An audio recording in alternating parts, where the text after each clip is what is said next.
శ్రమలలో బహుశ్రమలలో ఆదరణ కలిగించెను.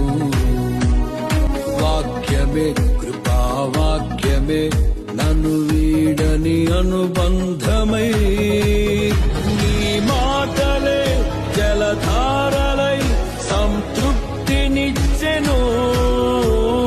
నీ మాటలే ఔషధమై గాయములు కట్టెను. నీ మాటే మధురం రాజులకే మహారాజు. కృప చూపే దేవుడవు, నడిపించే నజరేయుడా, కాపాడే కాపరివి.